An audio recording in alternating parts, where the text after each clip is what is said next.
of soft, fresh breezes over the trees so fair, with the Creator's glory reflecting everywhere.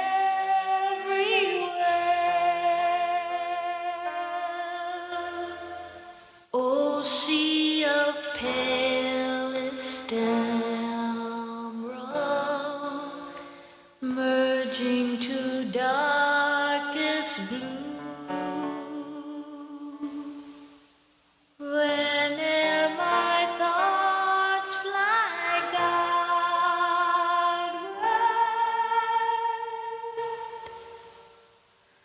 I always think of you. Oh, dear bird, island sad in blue Caribbean sea. I'm coming, coming very soon. Oh, beauteous isle to thee. Although I've wandered far, my heart enshrines thee yet. Homeland fair Cayman Isles,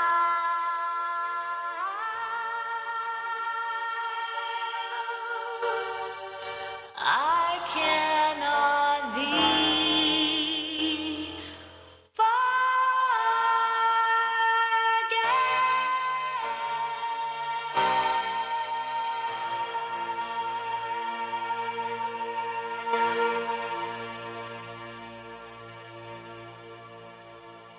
She isn't here, but you can still give her a big round of applause because that's always a beautiful rendition.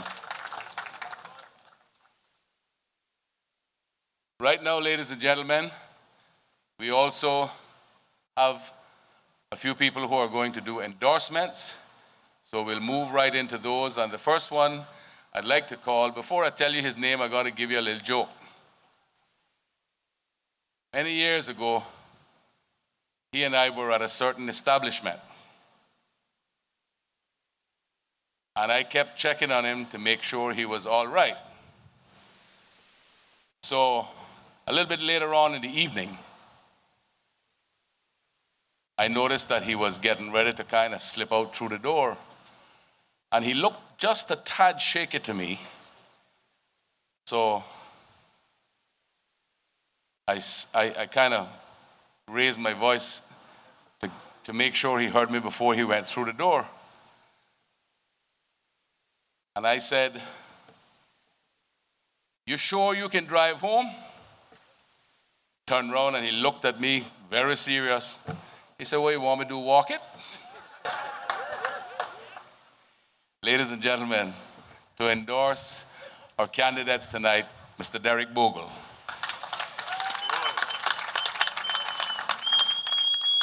And I still can't walk.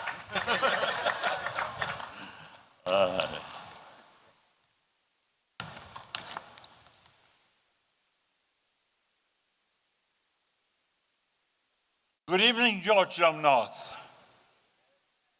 Good evening, Georgetown Central. Good evening, Cayman.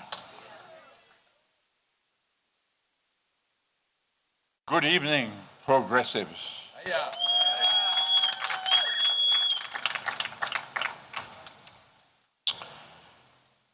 It's hard for me to put into words how proud I am to stand here this evening to endorse a young man that is like a son to me, Joey Hugh, your progressive candidate in Georgetown North.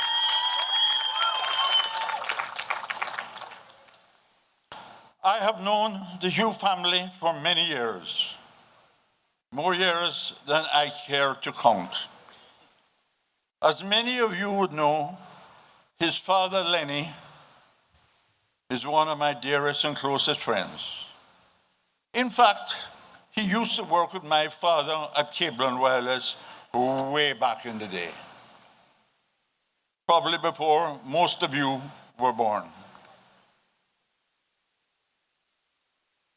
It is true to say the Hugh family is like my own family, and I have known Joey from the time he was a boy.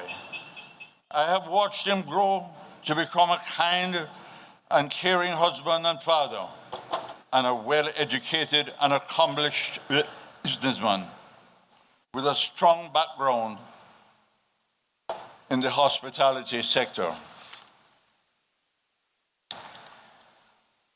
Having been at the helm of his family's group of companies, Joey has excellent credentials and a wealth of successful business experience. More importantly, he's the kind of man that has no problem rolling up his sleeves and doing whatever needs to be done. And this is what makes him so qualified to be our progressive representative for Georgetown North.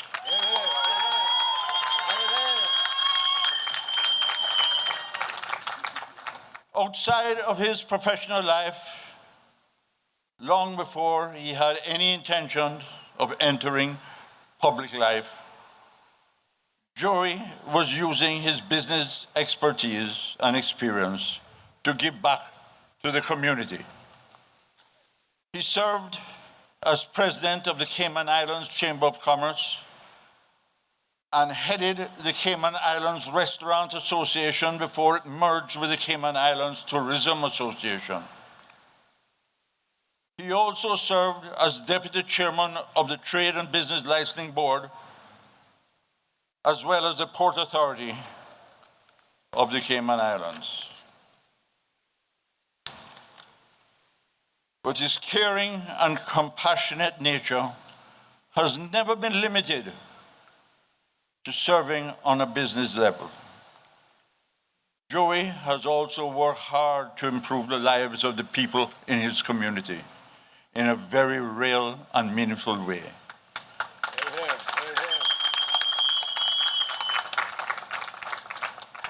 Through service with Rotary, with hospice care, and with Meals on Wheels, and through coaching youth football at the Annex in Georgetown.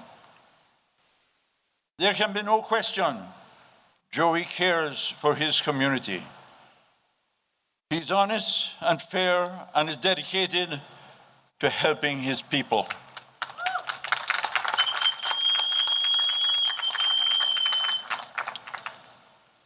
As Councillor for Tourism, every Tuesday, unless he was traveling on the country's business, Joey was in the office meeting with constituents and taking care of their needs.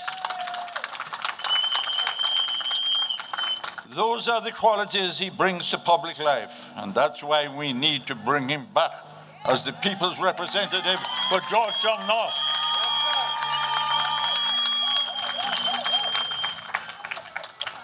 He has proven himself. He's ready to do more. He deserves another term.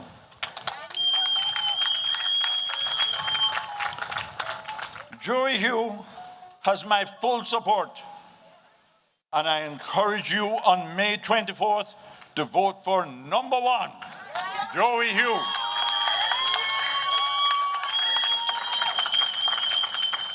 He will ensure the people of this district have real representation, and he will get things done. Because that is what the progressives do. They get things done. What time is it? You. And as Kurt says, I still can't walk. I can drive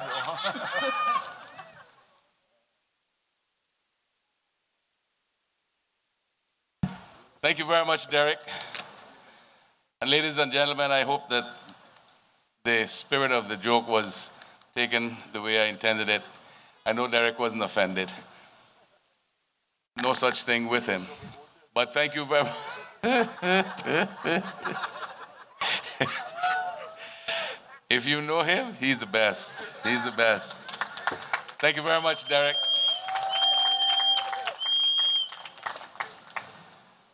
He's okay now? All right. So move on as we go. Sorry? Okay. All right. I'm not going to say anything about Leonard tonight either. Okay.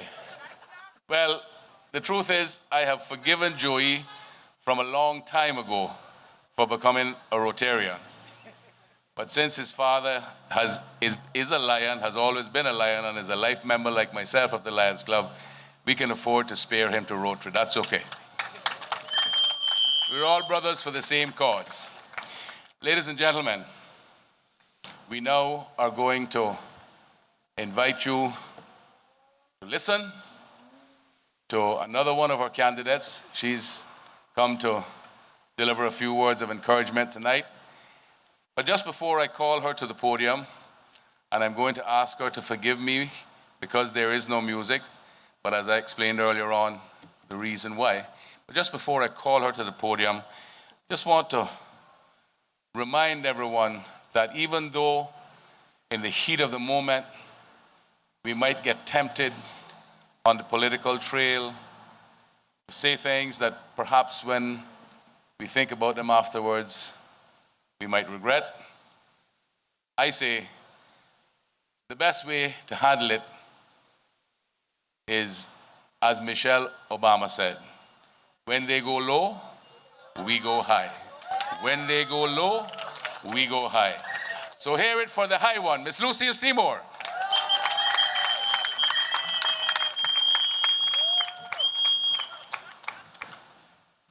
Tonight I've come to endorse someone that has safe hands, the Honorable Marco Archer. Yay! He has safe hands with the till, my friends. The world around us is complex, increasingly dangerous and unstable place. You watch television, you see the images of war and genocide, drought and starvation, of people fleeing their countries with only what they can carry on their backs. Many have died trying. I know you might be thinking to yourself, what does this have to do with me? The world is a very small place today, my friends. Cayman is at the heart of the global financial industry. Our financial services industry has already been the target of those who envy our success. Beyond this, we are vulnerable to the world price of food and oil, as we have to import these commodities from outside. This is why, my friend, we must be in safe hands. Now more than ever, we need men and women at the wheel who will guide us through the storm and who are able to react quickly to the changes that are taking place around us. Our team has already shown that we have safe, steady hands. Look at Joy Hugh. Safe, steady hands, my friends.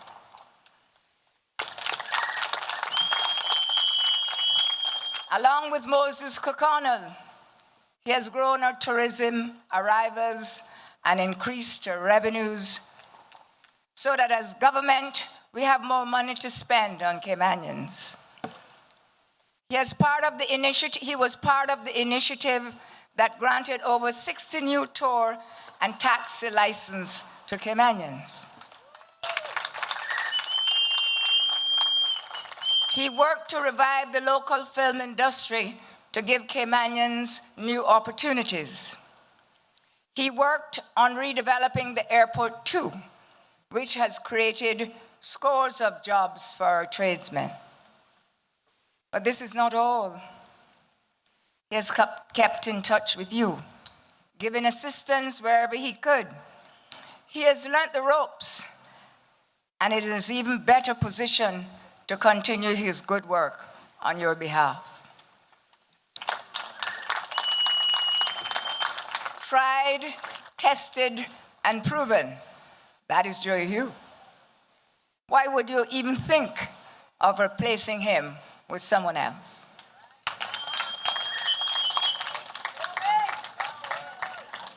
And Marco Archer, my friends,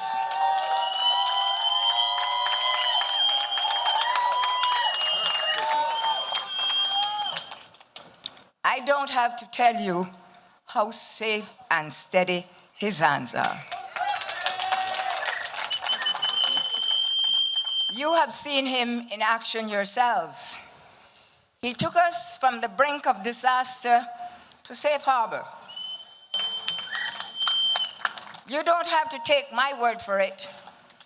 When an international group like Global Capital names Marco Archer Caribbean Finance Minister of the Year 2016,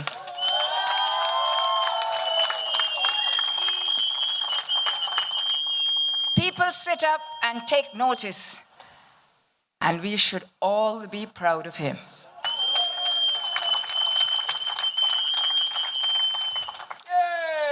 I don't need to tell you, from Central, Marco has been by your side for the last 4 years. He's not a second-hand man. He believes in the real stuff, new things. He's the real deal. He has steady hands at the tiller. Marco Archer has been the government economic statistician and project manager for many years.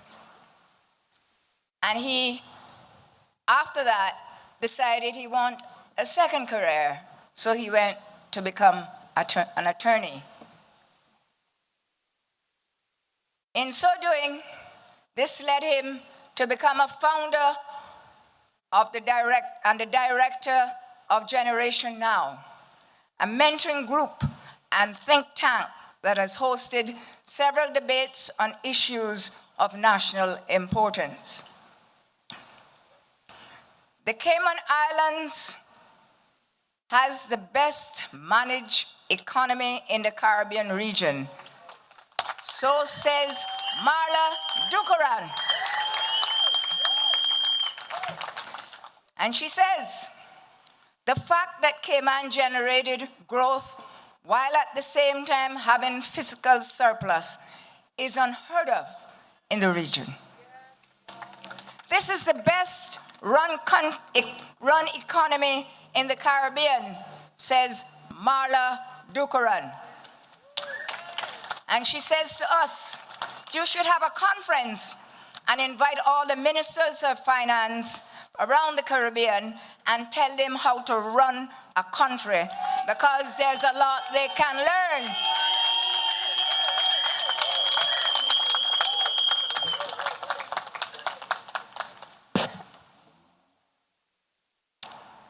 That is not my saying, my friends. That is from one of the distinguished economists with the Royal Bank, very recognized in the Caribbean. She noted that Cayman has the lowest level of poverty in the Caribbean. And then, my friends, on the Honorable Marco Shera Archer, they say, hitting the bullseye with the exemplary show of fiscal discipline. That's why he got the award.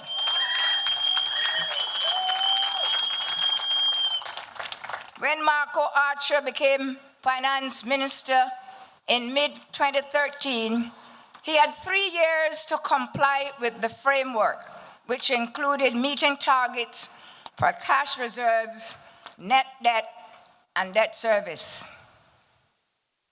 My friends, the rest is history. RBC's Caribbean economist Marla Dukran says, this achievement makes Marco Archer the most impressive finance minister in the Caribbean.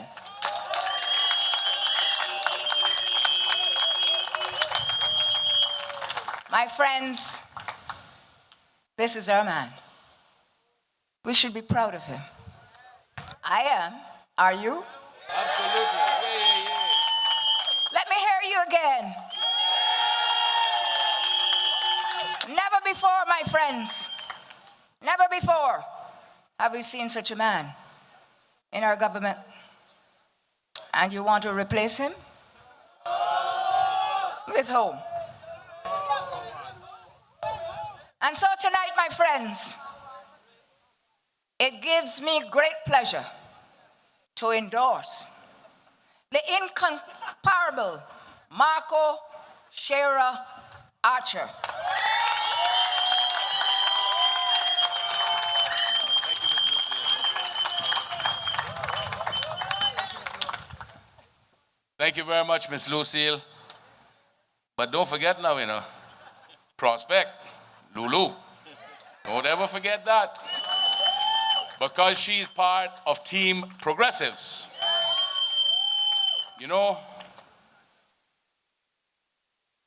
Let me just tell you what I was sitting there thinking a minute ago. Team Progressives has a team. You know who the 15 candidates are. There are 46 other candidates. They are categorized as this independent or that independent or CDP or some other P or whatever. But I'm not slighting anyone. I'm just saying to you.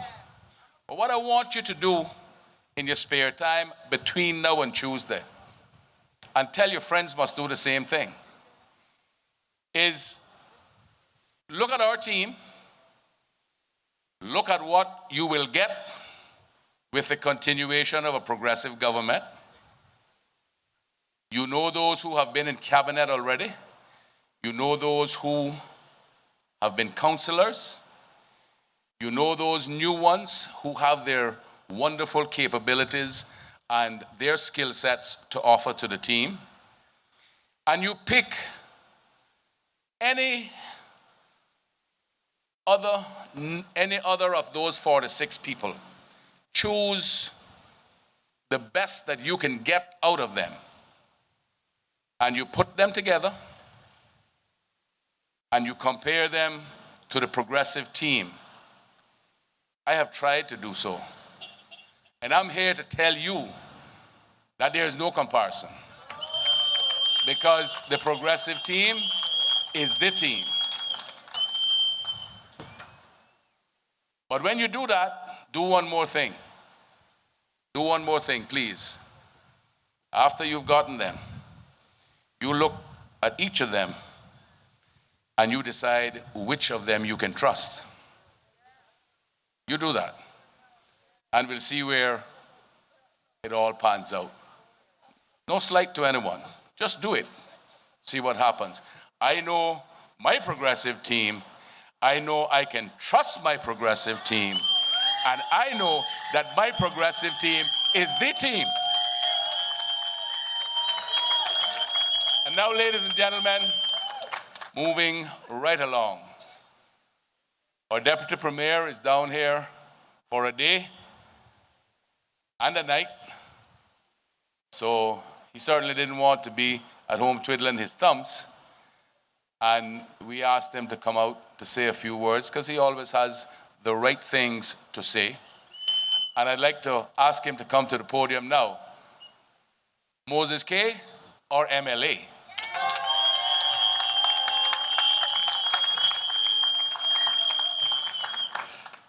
Thank you very much, KT. Good evening, North, and good evening, Central.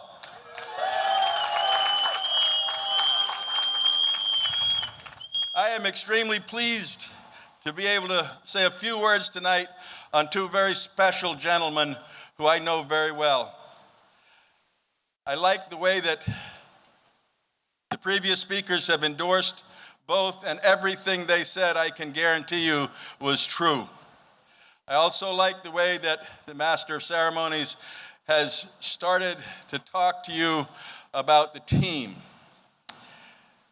When you think that 4 years ago, the situation the country was in, and these two gentlemen right here were part of a small group that was bold enough to put together the first manifesto that gave an outline of what we as a group would do to bring this country to where it is today, I say hats off to these two men.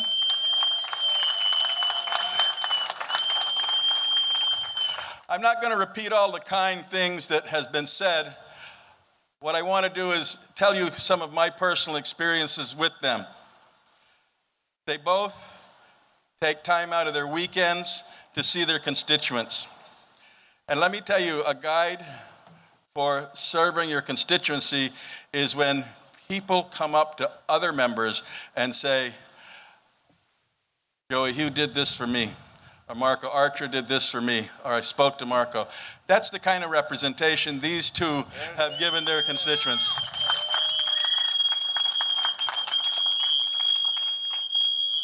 I sit next to Minister Archer in cabinet, and I sit next to Joey Hugh on most of the other days in our ministry together. And I can tell you the most important thing to them is this country and the people in it, because in a snap of a finger, they will get up and say, I'm sorry, a constituency has called, and I've got to do something quickly for them.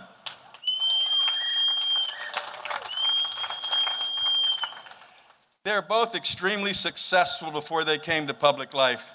We all know the stories of both of them. Tremendous family men, beautiful families, successful professional business. And they came to a point in their life where they realized that good men had to stand up.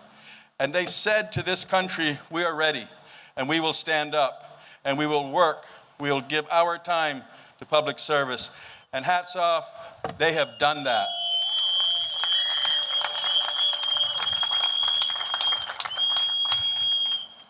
It's already been mentioned, but I want to mention it again. The tourism aspect and the jobs that Joey Hugh has brought to this country and to the district. Margaritaville was brought to this government in this term, and Joey Hugh was the go-to guy to make that happen. Good job, Joey. And he also made sure with the hospitality school that the skill sets will continue to be available, that Caymanians will benefit from the increased jobs that offers.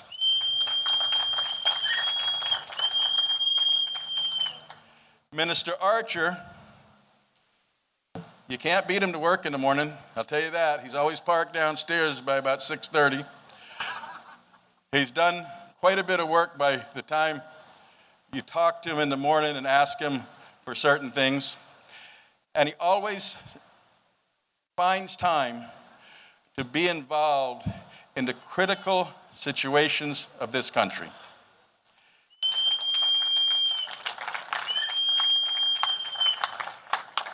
And he brings an honest interpretation of the situation itself. And if you don't know what I mean by that, it means he is no yes man. You're going to get an honest answer. He's going to tell you exactly what his professional feeling is and his personal feeling.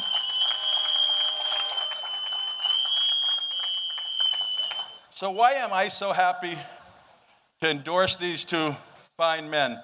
It's because I love this country, and you love this country, and we have an obligation, as the sign says, to find the best people to represent us in each constituency. And I say to you tonight that when you compare and when you think of North and Central, the two best men To represent you is Joseph Hugh and Marco Archer. Thank you all very much.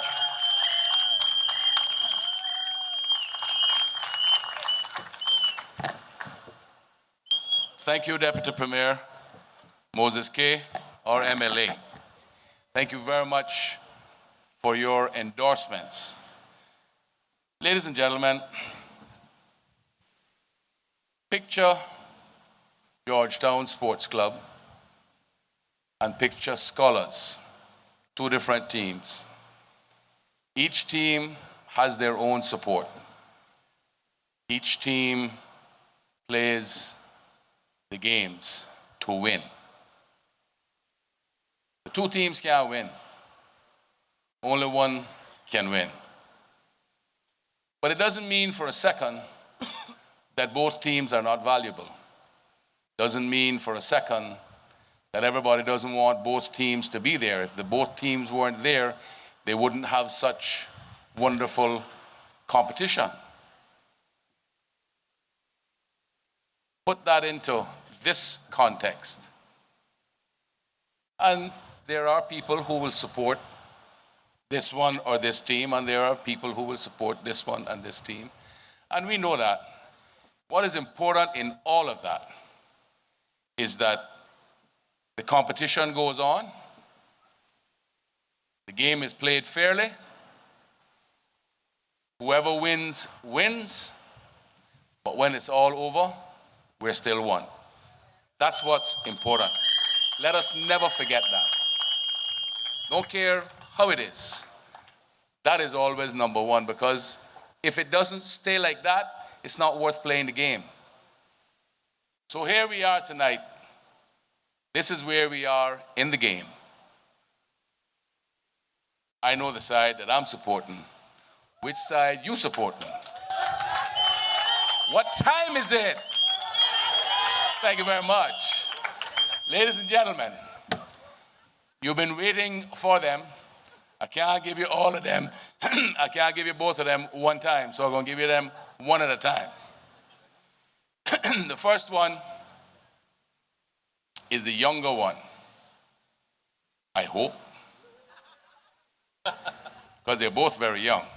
But I think the first one is the younger one. Oh, no. So, forgive me. So, we've heard a lot of things about both of them tonight, so I won't add to that. Another night, I will do that. What I just want to say is that both of them, Georgetown North, Georgetown Central, they are our candidates, they play on our team, and I know which team is my team. Ladies and gentlemen, Joey Hugh.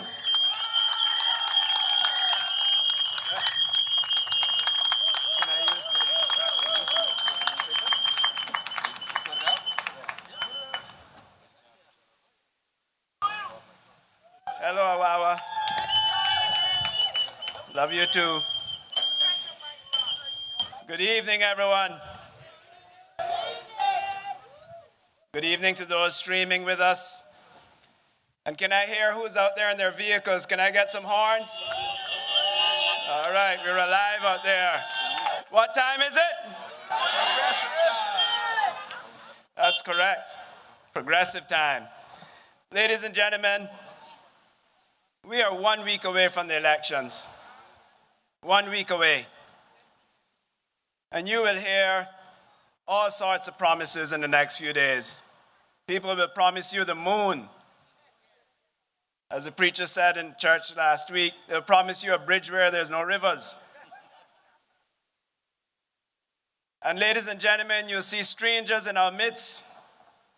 People you mightn't recognize, people showing up and hugging you, but you don't even know who they are. And like Mr. Alberto O'Brien said in his fantastic prayer earlier, you'll have herds of wolves in sheep clothing. And they all have one shepherd shepherding them. Some will change their names, but a tiger can never change its stripes. They can change their name, but they can't change their nature, ladies and gentlemen. They cannot change their nature. It reminds me of a story about a frog and a scorpion on the side of a river. And the scorpion says to the frog, I can't swim. Can you give me a ride across on your back? The frog says, no, you'll sting me and kill me. The scorpion says, no, I won't do that because then we'll both drown. The frog thinks about it and he says, you're absolutely right. The scorpion hops onto the frog's back and he starts swimming across the river, and they get halfway across the river. And the scorpion stings the frog. And just before the frog dies, he says, why would you do that? The scorpion said, it's just in my nature. Ladies and gentlemen, they can change their name, but the nature hasn't changed.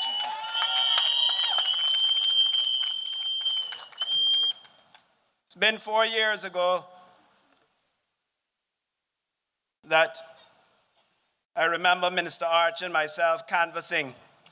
We were the two newbies, two freshmen. And so we decided we would go out and canvass together. To be honest with you, we had no idea what we were doing. But we went out about it every day, and we discovered that we had the same form of work ethic and that we had a lot in common. We had not seen each other or interacted with each other since I sold him the best bicycle he ever had about 30 years ago. But we quickly realized that we had a lot in common. And while we canvassed, we both made a promise to each other that we would not allow anyone in 4 years' time to say, well, I only see you every 4 years. Or why do you come and look for me now and I didn't see you in the last 4 years? And we set out every Saturday that we didn't have commitments or a funeral or we weren't traveling. We set out just to do that. We got a lot of sunburns. I think when I was saying to my wife, one of the hardest things was when you're starving and you go to visit someone and they have a nice pot cooking and you're smelling that. But you got to keep going. You got to keep working. And Minister Archer would keep saying to me, you know what we should do? We should get bicycles. We should get bicycles. I don't know if he was hinting because he missed that bicycle I sold him, but every week he wanted us to get bicycles. And now here we are 4 years later, ladies and gentlemen, single-member constituencies, and we're bordering each other, Georgetown North, Georgetown Central, we share a common border. And ladies and gentlemen, I can promise you, like we have done over the last 4 years, much to the detriment of some of my businesses, much to the detriment of our family life. I know most of the people out there don't even know that in the last 4 years, Minister Archer's wife gave birth to a beautiful baby boy to Minister Archer. Because, ladies and gentlemen, he has sacrificed that time to spend with his family. Not out in the bar rooms, not out gallivanting, but in the office working and in the boardroom working for our country. And now we promise you, 4 years later, that we were there for you for the last 4 years. And as a member of the progressive team and as neighbors in Georgetown Central and Georgetown North, that we will be there along with the rest of our team for you and beside you for the next 4 years.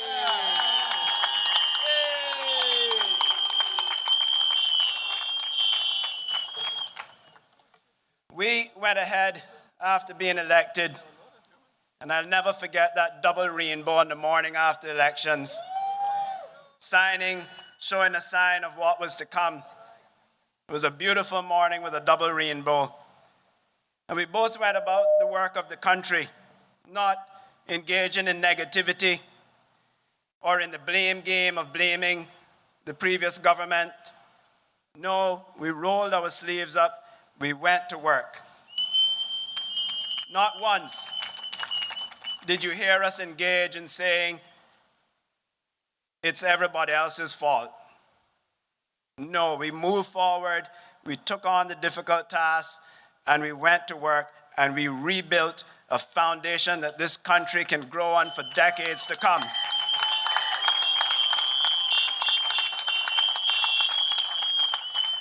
We returned pride to our country. We didn't gamble or waste our money. We are recognized, as the speaker said earlier, as one of the strongest economies in the region, and I would say in the world, ladies and gentlemen.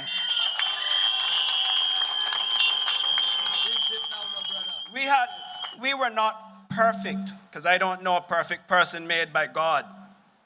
We were not perfect, but we certainly tackled the difficult issues, and we did what we promised the people that we would do 4 years ago in our manifesto. We've grown our economy. Construction is up. Tourism is up. Financial services are up. Thanks to my good friend, Mr. Wayne Panton up there in Newlands. We're building roads. We're building a much-needed airport. Ladies and gentlemen, we're doing all of this, all that you see happening around you, with absolutely no borrowing and no overdraft.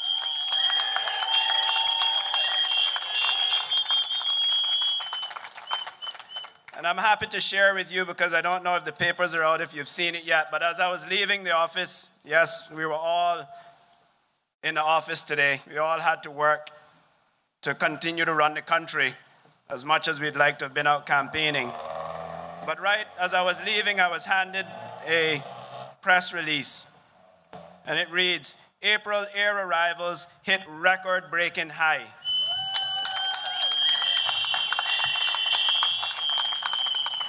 One in every 4 months since 2013 has been a record breaker. Stayover arrivals for April were up by 12.62%, making it another record-breaking month for Cayman Islands stayover tourism. The arrival of 38,927 visitors was the highest for any April, easily eclipsing the previous record of 36,017 established by this government in April 2015. Year-to-date arrivals for the first 4 months of this year stand at 150,164 air arrivals, up by 1.92% over the corresponding period in 2016. Air arrivals are currently on par with the first 4 months of 2015, which is distinguished as being the best ever January through April air arrivals on record. Ladies and gentlemen, one more time, we have broken the record for stayover tourism in this country. And they want to change. The question is, for what? The future is bright, ladies and gentlemen. We have 4 to 5 new hotel projects coming on stream. 2 of those will be right here in Georgetown North. Cruise berthing and cargo facility, $200 million, several hundred people employed. Right here, contract is out for pre-qualifications as we speak, and that's right here in Georgetown Central. And we have other projects going up in West Bay, in Beach Bay, in Frank Sound. Ladies and gentlemen, many, many more infrastructure projects by the government, including the landfill, the mental health facility. These all create a strong economy, creating jobs for our people. We will, over the next 4 years, improve our property values, improve our quality of life, and create jobs for our people.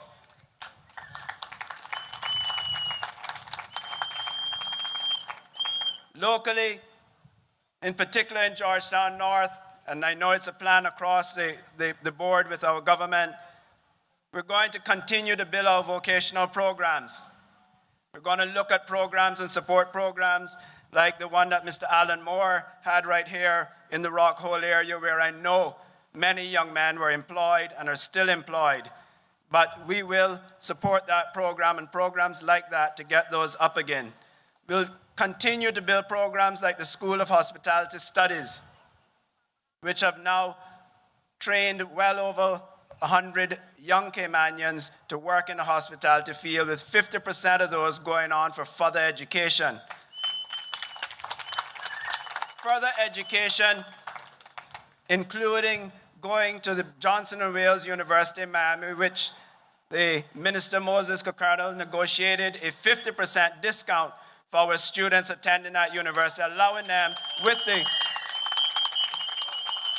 the local government scholarship to have a full ride to a university at Johnson & Wales for hospitality studies. And that is a model, ladies and gentlemen, that I will work on in all of the areas.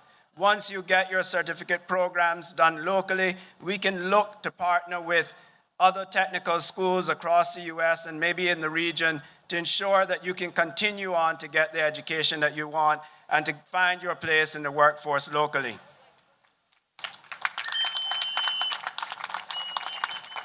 We will also have district councils. The Premier has committed to funding the district councils. These district councils will narrow the gap between the political leaders and the community, and will address local issues within each of our communities. Issues like the garbage, issues like illegal activities, and also to promote and to help organize healthy community events so that we can grow stronger and stronger communities together. So where did we come from? Where were we before 2013? Do we remember the embarrassment? Do we remember the corruption? I remember hearing people say, if the politicians can steal, I can do it too. That rung deep in my soul when I heard that, ladies and gentlemen. Government was broke, operating at the top of a $33 million overdraft facility. What was their big plan at that time? Are they alluding to this plan again? I know I heard them say we need change.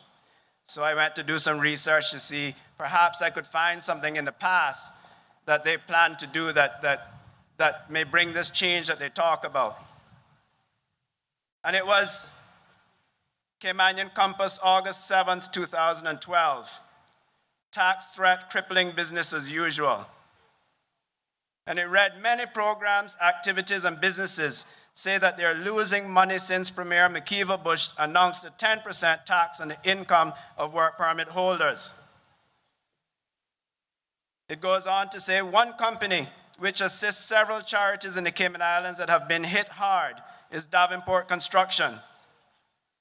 We have lost 3 sales, which we had the deposits for since the announcement.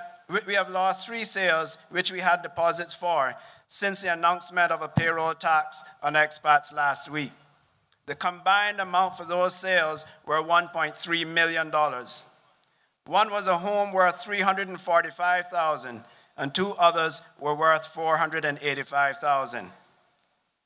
One man is losing his deposit as he made changes to the home he was going to buy. A deposit is non-refundable if changes are made. A deposit is non-refundable if changes are made. However, this individual did not mind. He said the customer told him, unfortunately, whether a fee or a tax is imposed or not, the haste in which decisions are made and the impact that this can have on the economy means that we would not consider buying as it is all too uncertain. Further on in the article, the company had a target of more than $200,000 for community projects, which included assistance to the Humane Society, Red Cross, Meals on Wheels, the Cayman Islands Youth Development Committee, and the Positive Intervention Now program, which is an after-school intervention program for adolescents in central Georgetown. A Center for the Performing Arts at the Georgetown Primary, which was on the agenda for this year, has now been suspended until further notice. The project was worth $300,000. A statement from the Georgetown Parents and Teachers Association regarding this development read, "We are saddened that the Center for Performing Arts projects has been put on hold, but we understand the gravity of the situation. We hope that the circumstances surrounding the postponement can be rectified in order to bring this amazing project to fruition. The PTA will continue to raise funds for the music and performing arts program, which are a very important part of the development of our children. Ladies and gentlemen, this government brought back that investor confidence, and I'm happy to say that that performance arts building is now in the progress of being built right here at Georgetown Primary for our people.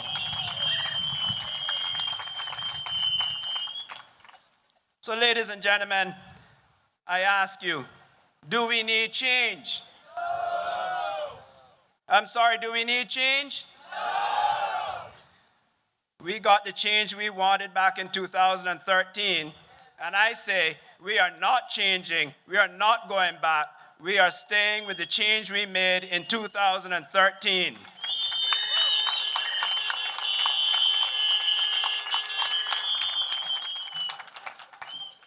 In closing, ladies and gentlemen, to my people in Georgetown North, I'm here to serve you, and I'm not here to promise you the moon, but to be here for you, to help where I can, and to not embarrass you or forget about you. People of Georgetown North, next week, Wednesday, May the 24th, if you will have me, I will be here for you. Thank you, and God bless.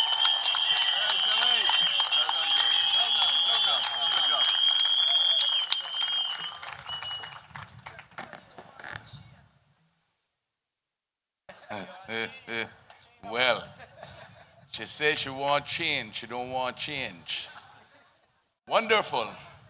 You know, I have to tell you though, Joey's right in a sense, but we do need a small change. And I'll explain very swiftly. We had 6 seats in the District of Georgetown in the last election, 1 constituency. Now we have 7 different constituencies for Georgetown, which means 7 people need to be elected. I was one of those 6 the last time. So now we only have 4 who were elected the last time who are running this time. And we got 3 new ones. That's the change.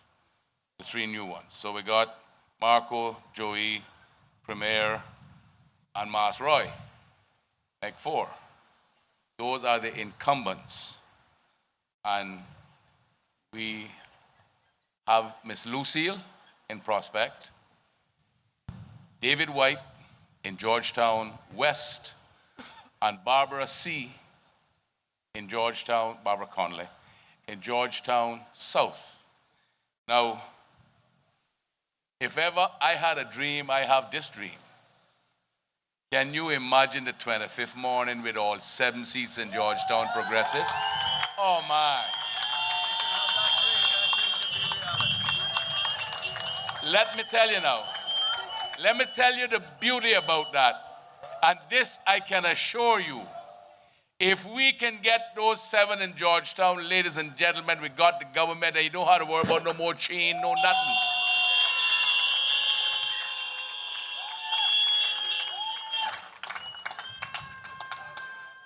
Help me with that dream. A little piece of paper falling out. Ladies and gentlemen, time is going. But watch me now, serious. Can you just think of that? 7 progressives in Georgetown. What a wonderful day. Joey, we'll have 7 rainbows that morning, not 2.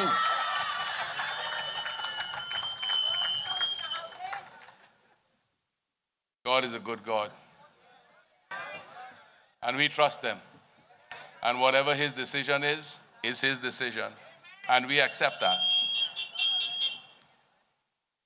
And so, ladies and gentlemen, as we move on, we have another of our team who had a little outing last night, but didn't figure he got enough exercise, so he wanted a little bit more tonight, but I told him, no dancing. Not tonight, no dancing.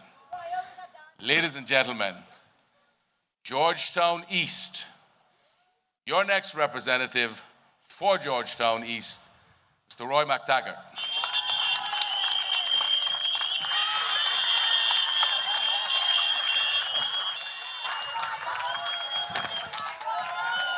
You realize I don't need the music.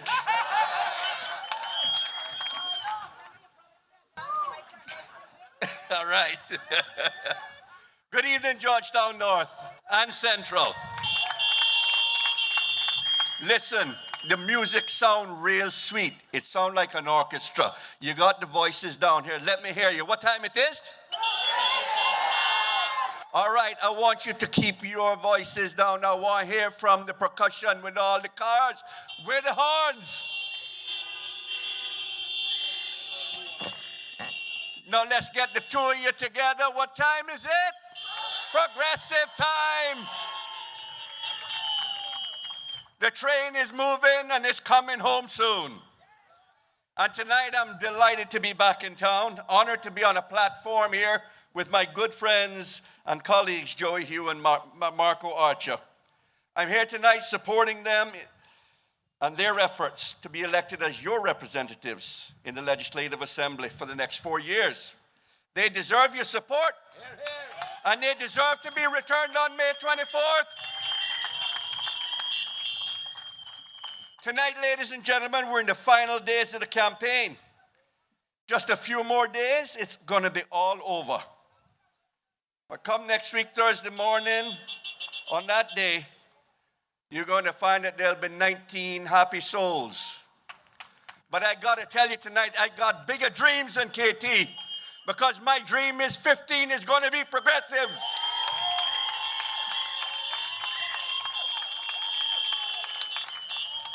And you know what?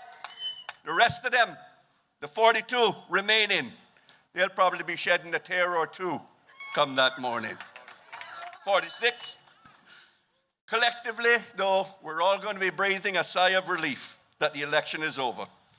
And if you haven't noticed, let me tell you, the progressives are in rally mode. Momentum is building in our favor.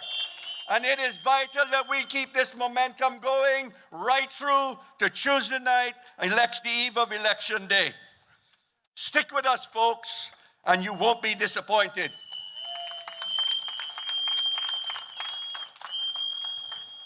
Tonight, I'm going to spend my time talking about two men that I share the stage with, Joey and Marco. You see, ladies and gentlemen, until I was elected and joined the government backbench in 2013, I knew very little about these two men. Oh, I knew who they were. I knew a bit about their family background, but to be honest with you, I knew nothing about them as persons and nothing really about their character. But I have to tell you, over these past 4 years, as I have had the opportunity to work with them, I have developed a deep admiration and respect for them and their commitment to public service.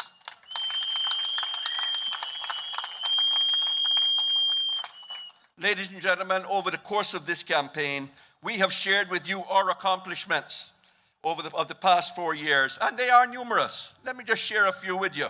We've completed a 3-year plan to restore government's finances, reduce government debt by $125 million, reduce your tax burden. We've helped 2,000 Caymanians find jobs over the course of our term. We have restored our relationship with the UK government, defended our financial services industry against threats in the international arena, addressed the pay issues that in the civil service. We grew our tourism arrivals substantially. You hear we set new records in April, just to name a few. And you can find more details tonight, ladies and gentlemen, in the manifesto. We've got copies here for you to take with you. But then tonight I would suggest to you that our success should not only be measured by where we have reached, but also consider and be measured by the obstacles that we had to overcome to get here. And boy, oh boy, we were really saddled with obstacles when we took office in 2013. You had widespread allegations of corruption, scandal after scandal, mounting debt, budget deficits, and wastefulness and mismanagement of public purse. They were the order of the day. in 2011, 2012. So much so that the UK forced the government of the day to sign the framework for fiscal responsibility, to haul in the reins and keep the country from going down the tube. By contrast, in just 3 years of good government, we have achieved total compliance with the framework, thus putting us back in control of our own destiny and our own success.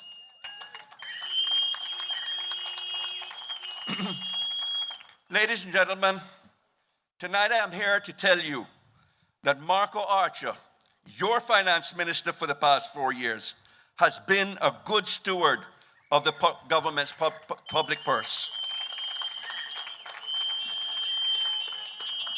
This man has shown strong leadership, exercised remarkable fiscal discipline and restraint in dealing with government's finance, even in the face of pressure from his colleagues in government.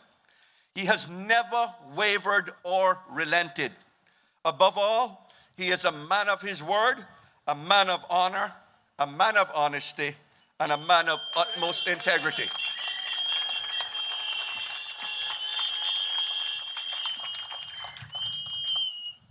And all of these, ladies and gentlemen, all of these good characteristics are underpinned by his deep and abiding faith that we all admire him for. Lest we forget, did we forget to mention he was, in 2016, he was named the Caribbean's Finance Minister of the Year? Did we tell you that? Okay. In summary, ladies and gentlemen, Marco Archer is a man that you can trust, who will make the right choices and bring strong representation to the people of Georgetown Central. Tonight, I urge you, please vote wisely. Don't squander your vote on election day on a candidate who is unknown, inexperienced, and untested. Marco is tried, he is proven, and he has been tested. And he has passed with flying colors. And he's the only man in Georgetown Central whom you should put your X against on election day.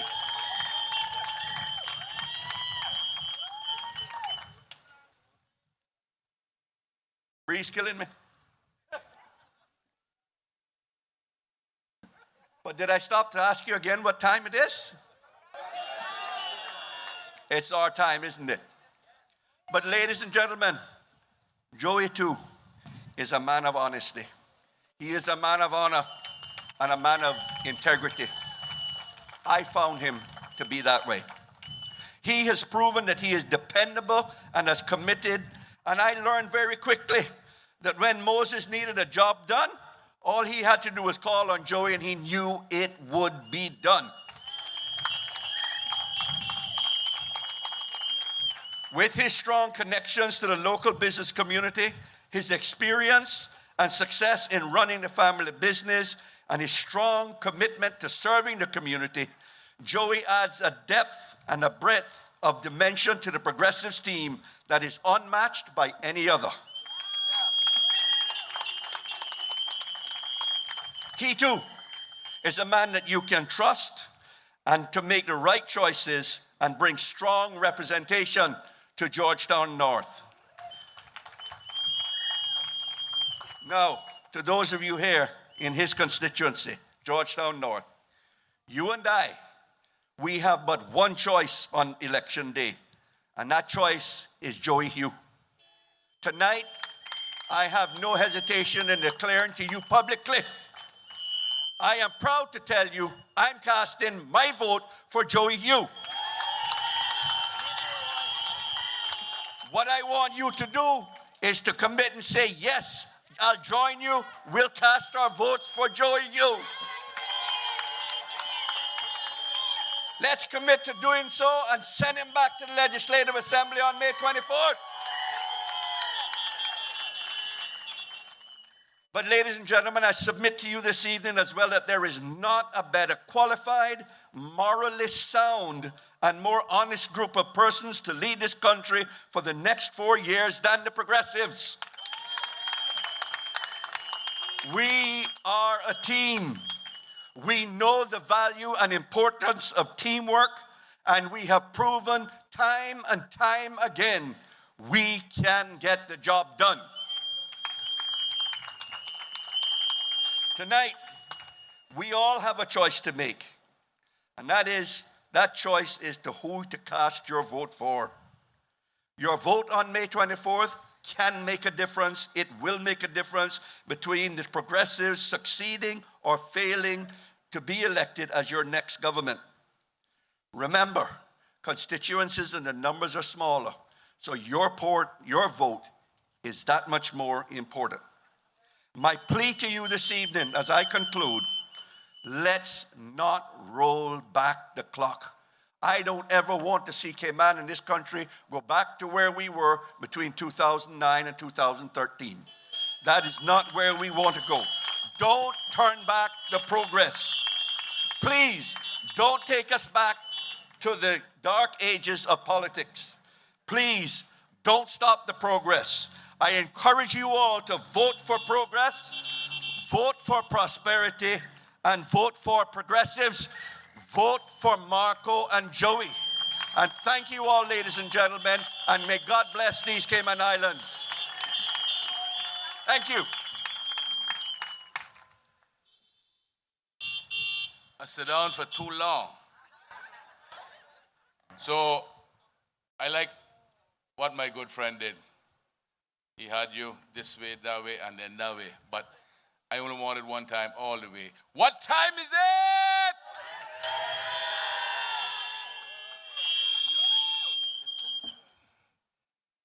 The streaming won't stop because of that music. Ladies and gentlemen, while I was listening to Roy, I remembered another joke that he and I laughed at. And I can afford to give you the joke now because as I listen to all of them, I realize, that is all of the incumbents as they speak, I realize they've all learned the secret and they'll just get better at it. After the last election, and Roy became a member of the team, he called me one side. He said, I will never understand, Kurt, how you do it. I said, what do you mean? He said, every meeting that I watched you at, this is during the 2013 election, he said, all you were doing were talking about the other candidates, but yet still you got elected. I said, well, I'm not telling you that secret. Oh, no. I'm not so sure about you yet, although you're my friend. Tell me now. But I don't have to tell him now.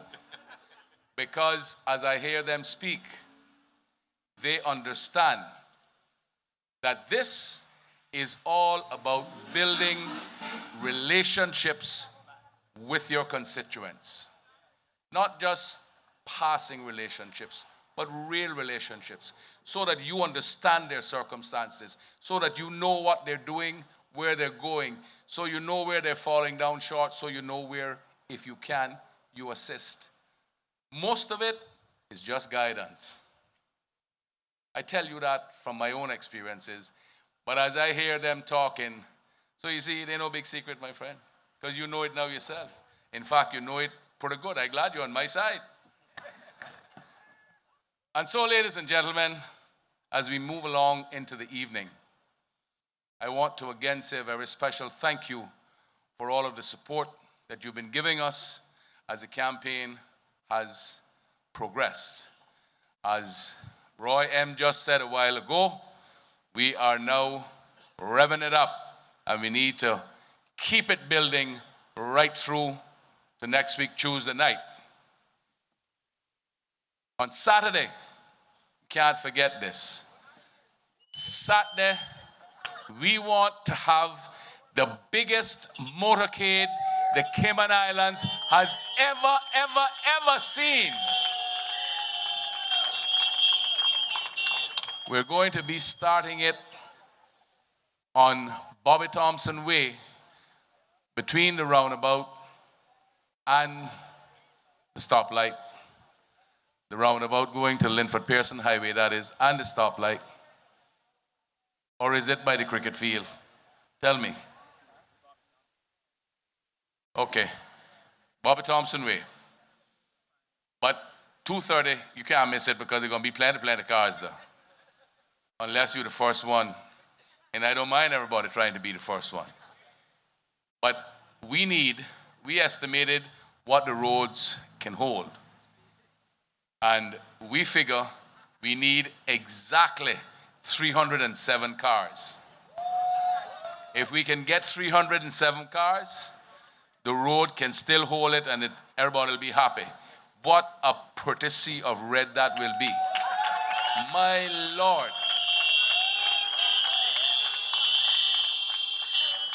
So we're not going to stop after 307 if more come. Everybody's welcome.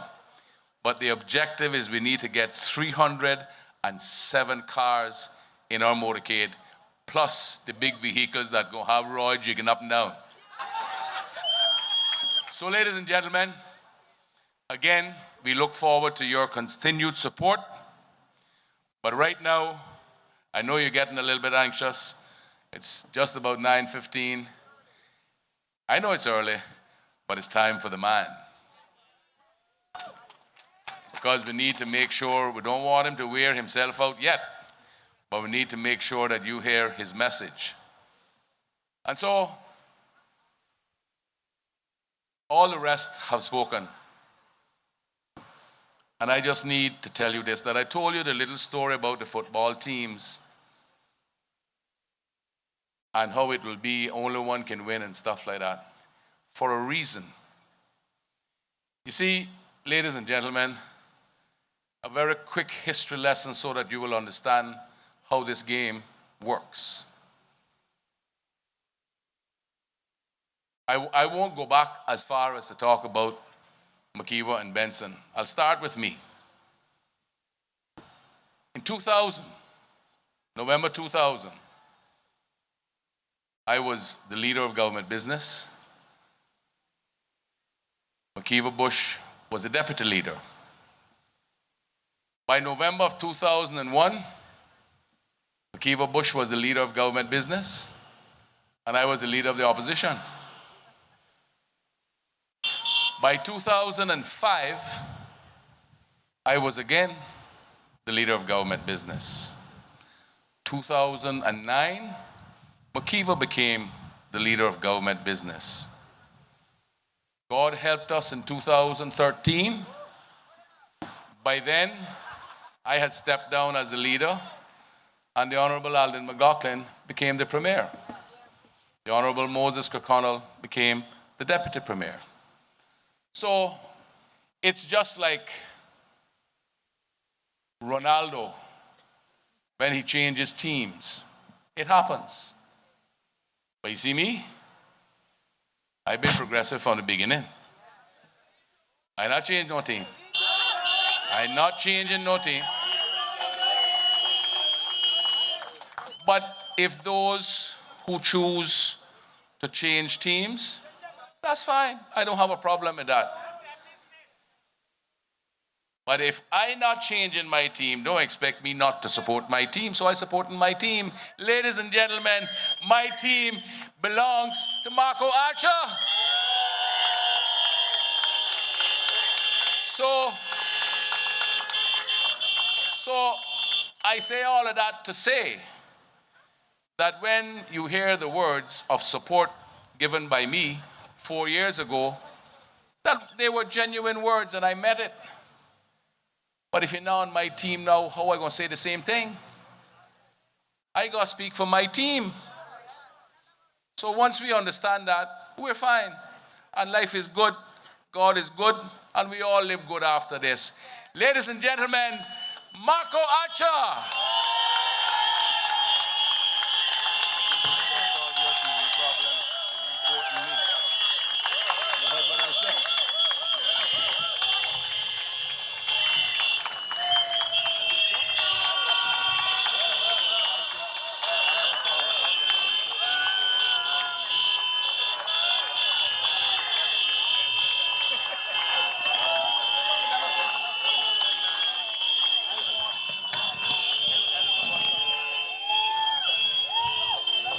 Good evening, ladies and gentlemen. Good evening, Georgetown Central. Good evening, Cayman Islands. Yo, Marco!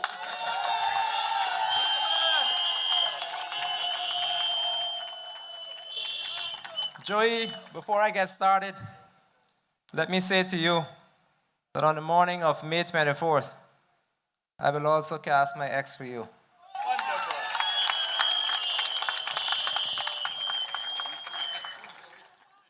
Ladies and gentlemen, political campaigns bring out the best in some people and the worst in others.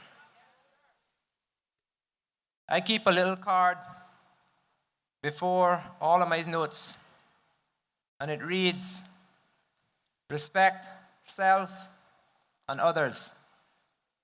No mudslinging. Why do I do that?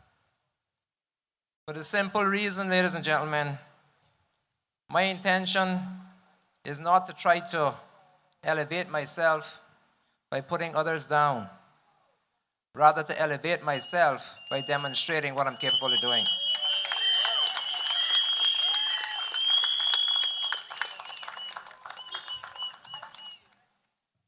You see, when I decided to come to politics, I did it for one simple reason. Not to boost my own ego or self-esteem, but to do what I could do for my country while I was able to do it.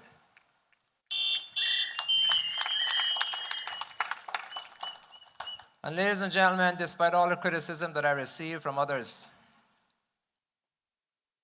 unfounded of course, perhaps jealous, the job that I do enables the government to operate in such a way that people demonstrate their confidence in our country by being willing to invest in our country. When they invest, our economy churns. We create jobs. We've created over 2,000 jobs, or 2,000 Caymanians have been employed since the year 2013 when we took office. So tonight, I'm going to speak to you again about what we plan to do to ensure that Caymanians are given every opportunity to be employed, that we may again be in a position where every Caymanian who is willing, able, and wants to work will have a job. Because there are some who do not want to work. They want to point fingers at the government and say, you are not doing enough for me. Whereas there are others who are willing to get up every day and go and work. So we have to learn to separate those from who want to and those that do not want to. And I'm not afraid to say that there are those who want to and there are those who do not want to. So the next Progressive government, ladies and gentlemen, is committed to achieving full employment for Caymanians. I'll move quickly. And the question that you ask is, how will you achieve that? As I said before, we will continue the careful management of our economy. The only way that we will continue to be a prosperous country is to demonstrate competence, common sense, and ability in managing the government which manages the economy. If we fail to do that, then, ladies and gentlemen, we will find ourselves in a position we were in several years ago, where we were the laughing stock of the Caribbean. We woke up many days wondering what would be next. Many of you woke up knowing that your jobs were being taken away. I had a conversation with a lady a few weeks ago. She said, Marco, And this is how I get many of the things that I speak to you about, because I speak to the constituents. I hear what they have to say, because it is those on whose behalf we govern. She said, Marco, I sat by my desk and I could almost watch the business leaving our firm every time that someone got up and said the country is broke. Every time they made that reckless statement, the country is broke, get rid of the government, change the government. She said, I watched our company portfolio dwindle and decline and reduce day by day. Why, ladies and gentlemen? Because people who have money want nothing to do with a government or a country that is struggling, unless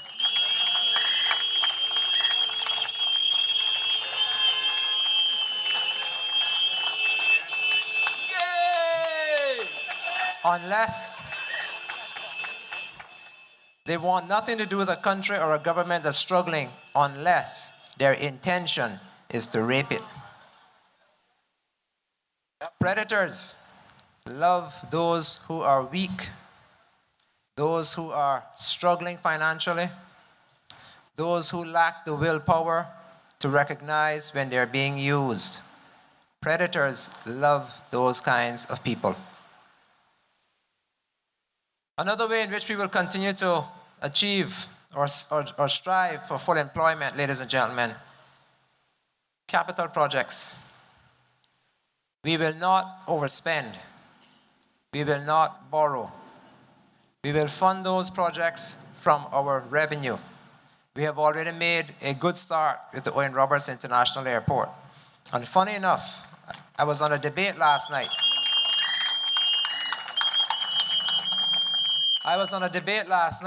And ladies and gentlemen, it was a wonderful evening.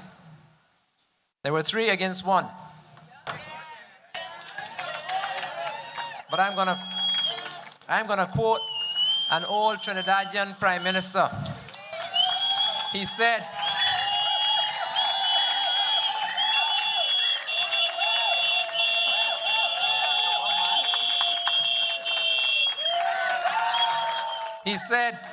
if you see me and a lion fighting, feel sorry for the lion. Last night you saw me one little man against 3 big men, big in stature. But I enjoyed it. Oh, did I have fun. And I kept my composure. They tried. And every time they tried, I rebutted with good old-fashioned common sense and facts.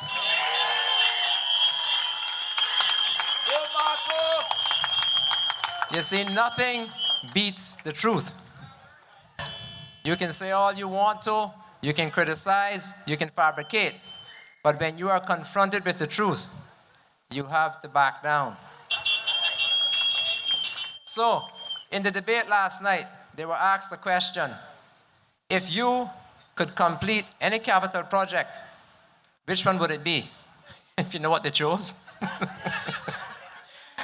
They chose the Owen Roberts International Airport. Why did they choose it? Because we have demonstrated that we are capable of doing it. We've completed phase 1 on time, within budget. We are on our way to completing phase 2. And that will be on time, within budget. And we did not borrow $1 for it.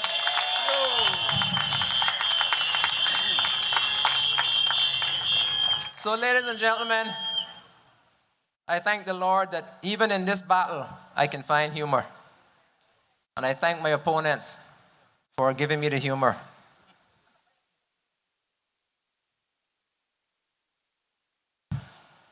They chose the one that we're doing well. I couldn't help it. I had to share that with you. The other project that we would like to do, ladies and gentlemen, because capital projects A capital project is the best way of a government injecting money into the economy because it creates jobs. It creates a multiplier effect. It creates productive capacity.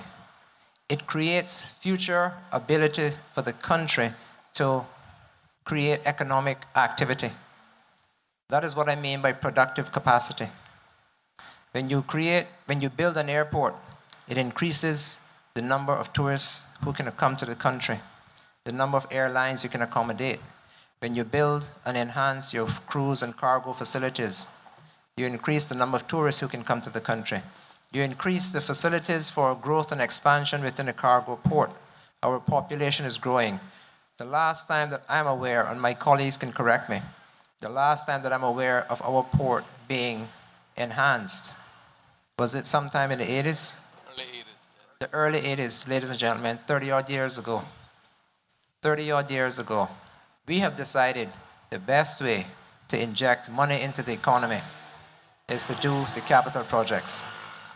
Our landfill is in need of remediation. We have implemented the integrated solid waste management system. We will spend quite a bit of money on the landfill. We are seeking to partner with someone who has expertise in that area. All of these things will create jobs. And before I forget, last night in the debate, I mentioned that I live a stone's throw away. Joey and I, we live near the landfill. If it wasn't for the Harquail the Esther Tibbetts bypass and a few dikes, we could literally walk straight to the dump within 5 minutes from our homes. I mentioned that there haven't been any fires at the landfill in the last 2 years. In the last 3 years, I also mentioned that you can no longer smell the stench from the dump because it is being dealt with. Some people thought I was not telling the truth.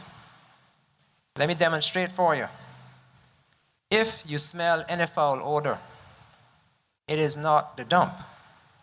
Many people do not realize that the Water Authority sewage treatment plant is right next to the dump, and it is an open sewer treatment plant. So when they are, I don't know the exact terminology, but they use the sunlight to break down the bacteria when they're treating it. So whenever they disturb that open treatment plant, that is when you smell the stench. It is not the dump. So who would know best?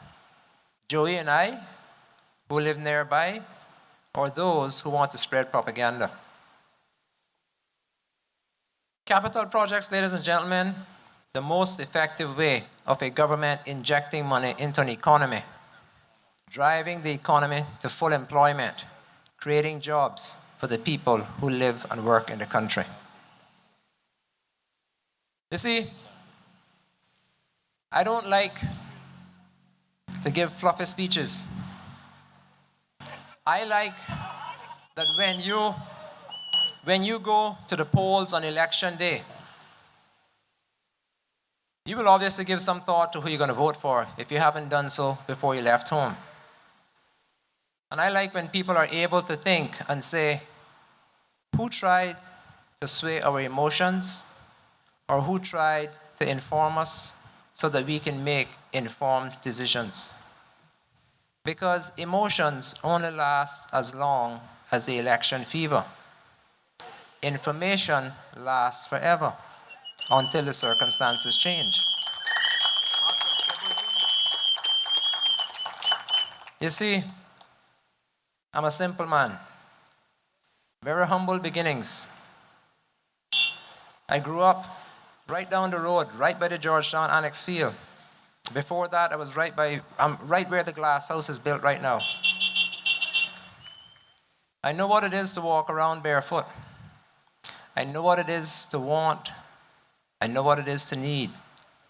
I know what it is to not be able to afford.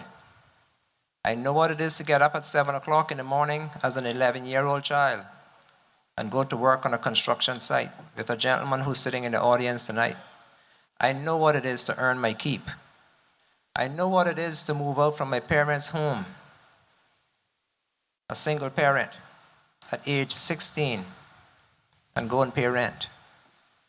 I know what it is to struggle, earning barely enough to pay rent and survive. I know what it is to work 7 days a week to make ends meet for almost an entire year. I know what hardship is. But what I also know, the only way out of hardship is drive and ambition.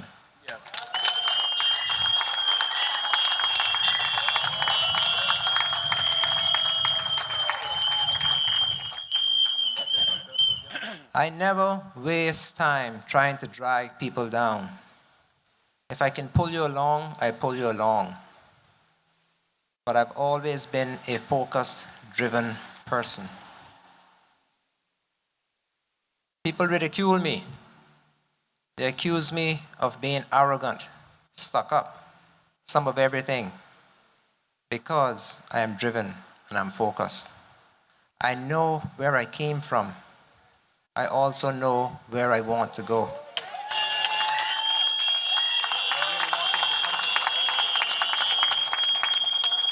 And because I know where I came from and where I want to go, I also know where I want to take the country.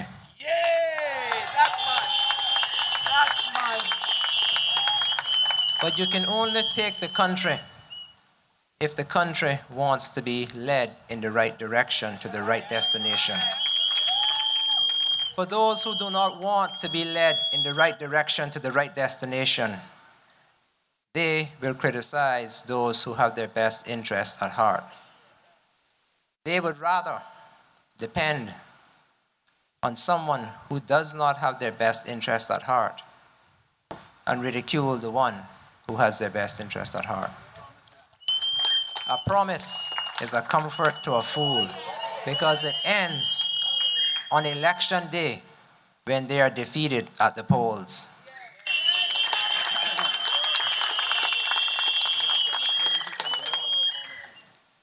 You see, there's strength in numbers.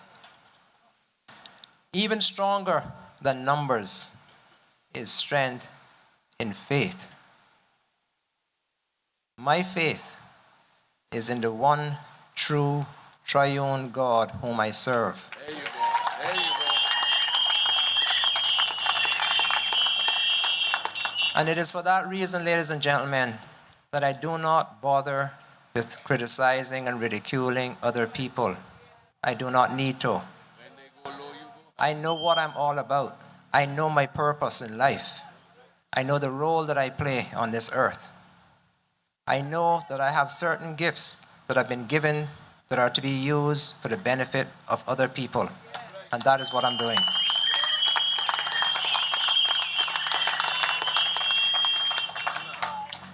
So, ladies and gentlemen, my role is to help the government and by extension the country to grow the economy, diversify the economy, create greater opportunities for our people to find jobs in new areas. So we will continue with medical tourism, sports tourism, the maritime park, the special economic zone. We just worked with them to create a maritime park within the special economic zone to diversify the economy, ladies and gentlemen. We have a rich seafaring heritage. It is unfortunate that we were once boat builders. We were once some of the best seamen that the world has ever known. Today, all we have is a ship's registry. We no longer have people who are involved in maritime. We need to get back to that. We will also diversify the economy, ladies and gentlemen, with respect to renewable energy. We have an abundant source of sun. We're going to make good use of it. It has economic benefits, ladies and gentlemen. It will help us to reduce the cost of living, the cost of doing business. It will help us to reduce our carbon footprint. It will help us to reduce the amount of oil that we import. All of those things, ladies and gentlemen, help you with your economy. What we are all about is moving the country forward in the right direction, not just for this generation, but for the next generation and generations to come.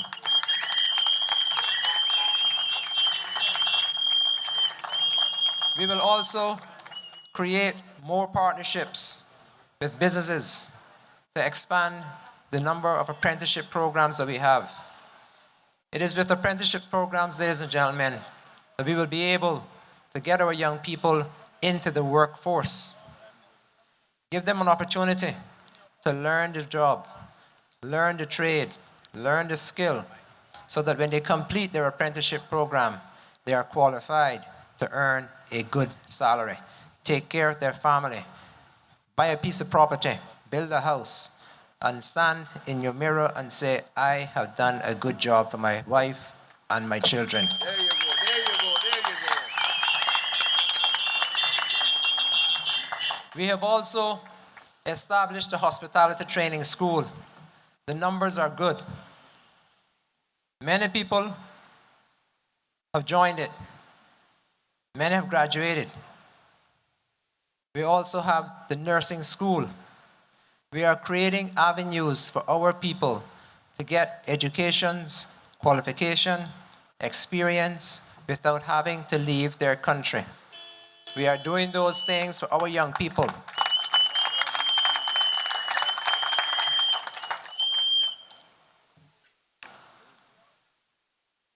You see, we could easily stand up here and criticize everyone else and criticize them for criticizing us. But that may be entertaining. That may entertain some people, but it will not get the country any further ahead. Here, here. Here, here. Here, here. We would only become the laughing stock of the Caribbean and the rest of the world once more. I care too much for Cayman and Caymanians to participate in any such circus.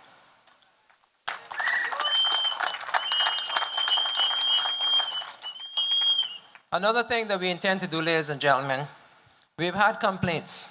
We've had complaints about Caymanians telling us that they don't think that they're getting a fair chance at getting a job.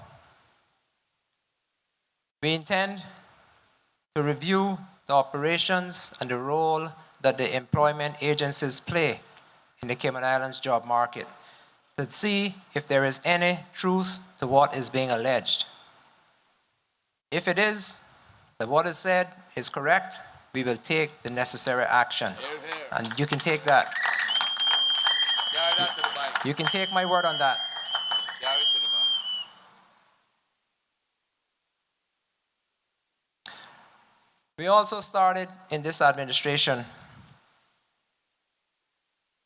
the listing of jobs online. You see, where there is a lack of information, where you have black holes, those who will abuse the system thrive. So what we decided several years ago, because it started in this administration, we will list all jobs online. And when those jobs are available online, you will then be able to see what jobs are available. We will create, or we have created, a searchable database that lists all jobs. We will also create a human resources authority. What we will do with that authority, we will make that authority responsible for all matters related to employment within the country. We will take from the Immigration Department the responsibility for granting work permits, and we will vest that responsibility.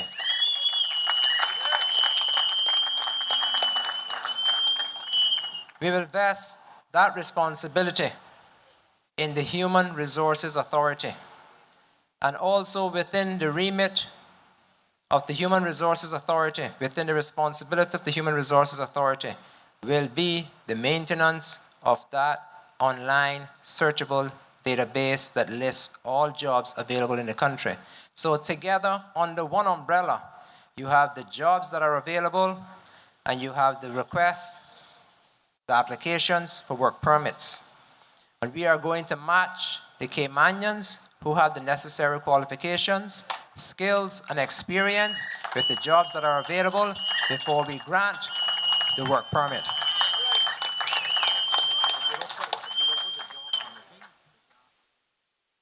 One of the ways in which we intend to ensure that they are honest and truthful in their adverts is that the employer that is requesting the work permit and is advertising for the job, that employer must be listed and their name must be included in the job advert. Because what we are told is that when you apply for the job, you are turned down because you do not know who the potential employer is. And therefore, you do not know that you are able to file your complaint with the Immigration Department and say, I applied for a job at XYZ place of employment and I didn't get it. And then the work permit is granted and it is said that no Caymanian applied or no suitable Caymanian could be found. So we are going to eliminate all possibilities of any loopholes, any black holes, any abuse. Because at the end of the day, ladies and gentlemen, our primary responsibility is to ensure that Caymanians get opportunities for jobs that they are qualified to do.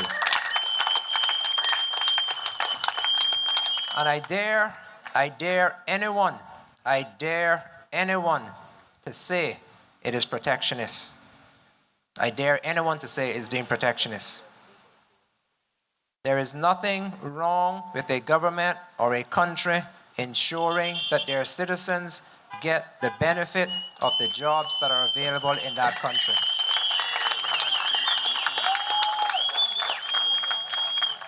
I believe that you can be pro-Caymanian without being anti-non-Caymanian. Caymanians must get first choice on the job if they are qualified to do the job.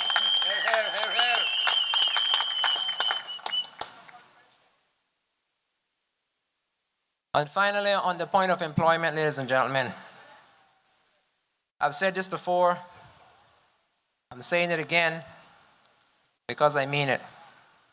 I'm the kind of person,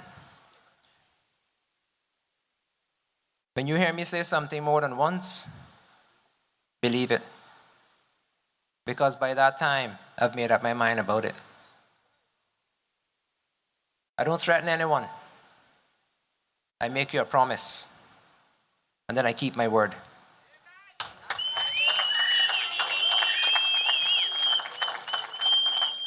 I intend to see the friendly, smiling faces of elderly Caymanians sitting in the government buildings as security guards.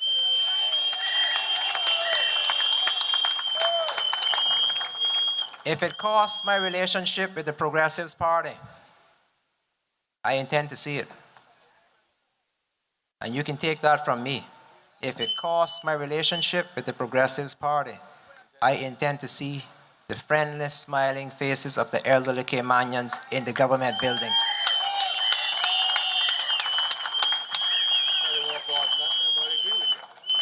I'm being told it won't cost that because they agree with me. You got it. You're convinced the other side. Ladies and gentlemen, I'll turn my attention now to another topic. We are one of the leading financial centers around the world. We have about 5 or 6 commercial banks that lend for mortgages. Many of the decisions that relate to the granting of mortgages and sometimes foreclosures do not take place in Cayman. Those decisions are made overseas in other offices, other jurisdictions.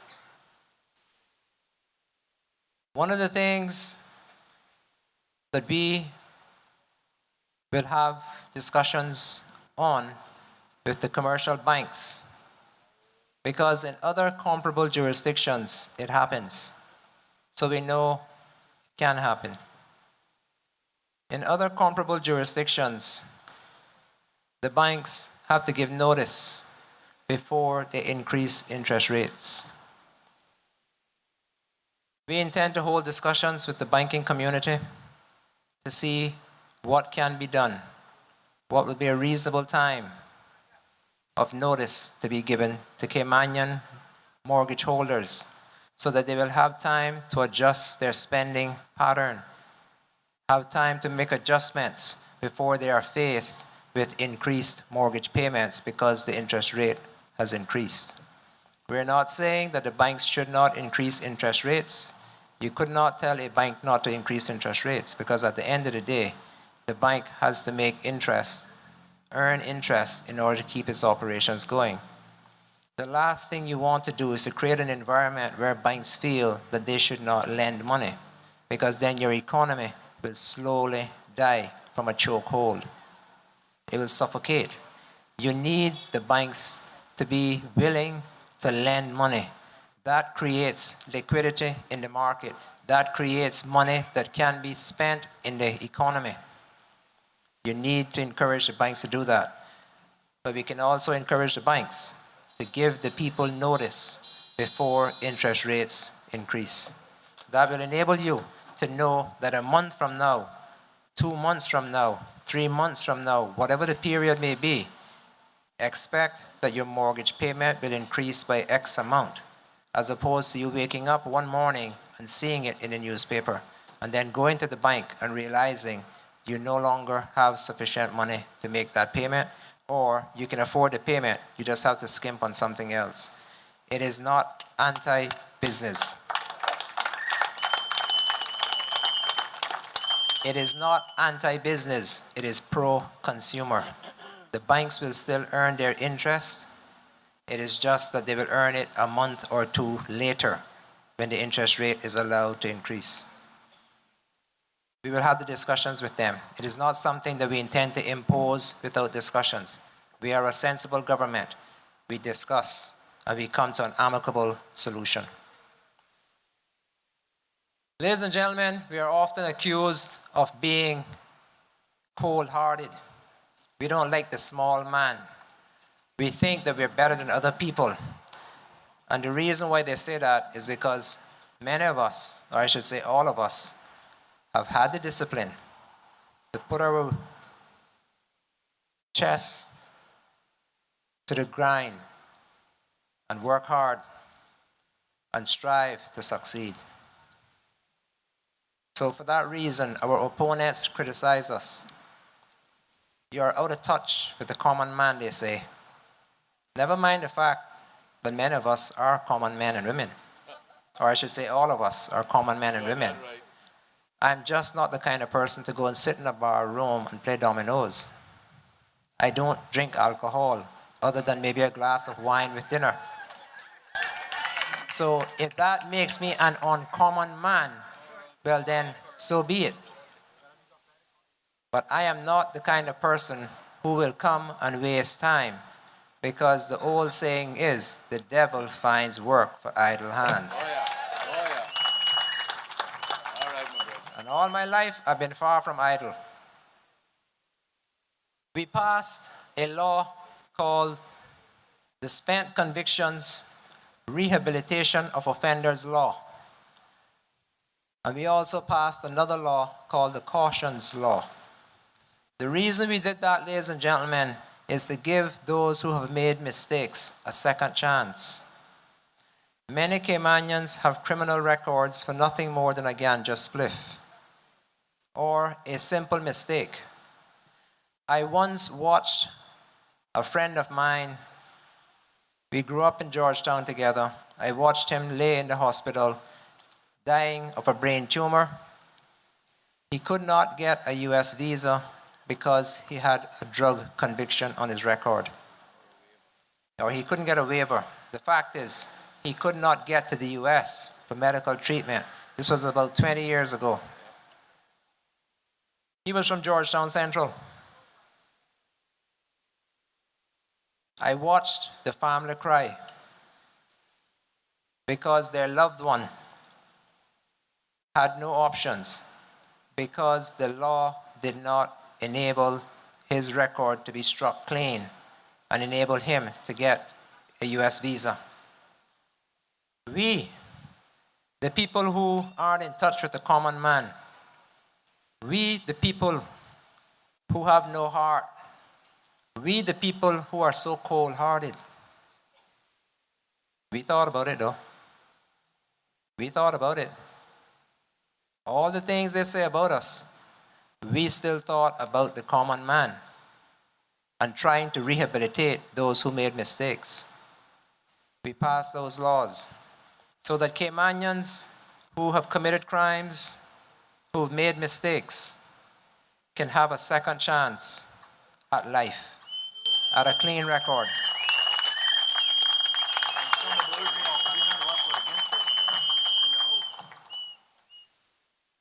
There is a man that I buy agricultural produce from on a weekly basis.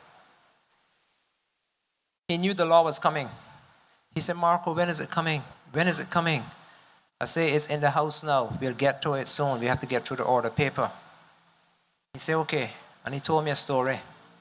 He said his father was in hospital in Miami. He bought a ticket, flew to Miami.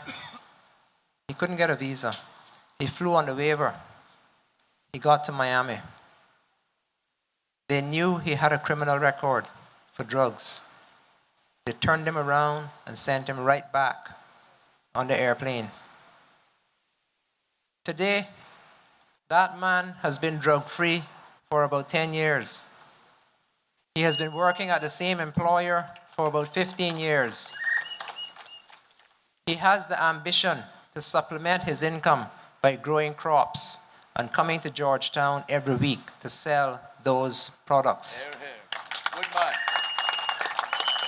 Those are the kinds of people, ladies and gentlemen, that we are trying to give a second chance in the Cayman Islands. If you don't want a second chance, the choice is yours. But the government has passed legislation to give you a second chance. Call us cold-hearted. Criticize us if you want. But remember this, when it was time to act, we put in place the legislation to give you a second chance.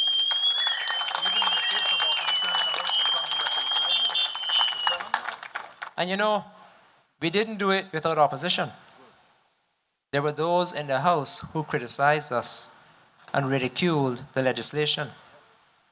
So even when you try to do good for the common man, they ridicule you and try to oppose it. Why? Not for love of country, but for love of self. Because if they can prevent us doing what is good, they themselves then feel good. But if they prevent us doing what is good, it only hurts you, the people. In conversation with someone today, this guy is a prison officer. I had a conversation with him today. He said, Marco, I don't come to the meetings because I'm a civil servant. He said, but don't you think I don't follow you guys on Facebook and I don't watch the meetings when they're being streamed live on Facebook? And he said, one of the things that annoys me is that people do not try to discourage prisoners from coming back to prison. They welcome them to come back. Because if they come back, it keeps them in a job. Because someone has to watch the prisoners. If there were no prisoners, there'd be no need for prison guards. So he was a very logical thinker. He said there isn't enough being done to discourage them from coming back to prison. In a conversation with him, ladies and gentlemen, it came to me that we are doing it in the reverse. We are sending the people to prison and then trying to rehabilitate them after. Why not sentence them to participating in a technical and vocational and educational training course. For minor offenses. For minor offenses, ladies and gentlemen, obviously if they commit murder or armed robbery or something of the sort, well, that's a different matter. But for minor offenses, why not sentence them to completing that course, and only upon them demonstrating their unwillingness to complete that course successfully and learn a skill or a trade, only upon them refusing to do so do you sentence them to prison. Because if you can rehabilitate them and give them an opportunity to earn a living, then there's no reason to send them to prison, because they have reformed before they went to prison. This is not in our manifesto. When you produce your manifesto, you put in there the things you want to see at the time that you're producing it. But if a good idea comes to you after your manifesto is printed, there's no reason why you can't act on it. And ladies and gentlemen, I'm saying to you tonight, the Progressives government will seek to achieve such a thing. There you go, brethren. There you go. That's how we like to hear it. That's how we like to hear it. And ladies and gentlemen, I'm actually enjoying what I'm doing because I'm giving you good information. I'm having a little laugh too, but I'm giving you good information. There is something else I want to say. It pertains to how do you choose a candidate. But I won't do it tonight because I realize that the hour is getting late. But when I speak to you again, expect me to tell you what to look for in a candidate so you will know how to choose a candidate. Because, of course, they will try to blind you with emotive things. They try to make it emotional. And some people fall for emotions. Not me. I'm straight down the road. I look through the emotions. I look for what it is I want to see. I will share with you on another night what it is you should look for in a candidate before you choose one.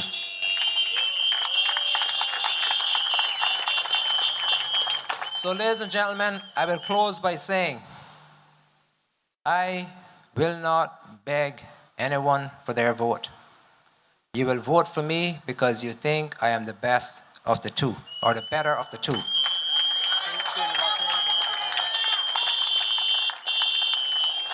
I have a proven track record. I have demonstrated what I'm capable of doing. You have not been disappointed in voting for me 4 years ago. 2,085 people cast their vote for me in May 2013. It was the first time that I put my hat in the political arena. 2,085 people had sufficient confidence in me that they would vote for me. I have not disappointed any of you.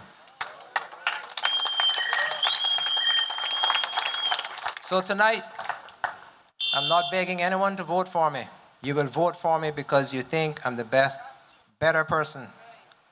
Best of the two, better of the two. All I'm saying to you, think carefully and do not sell your birthright. After it is sold, you can't buy it back. Ladies and gentlemen, I've had a wonderful time. Good night, thank you, and on May 24th, vote for Marco Archer.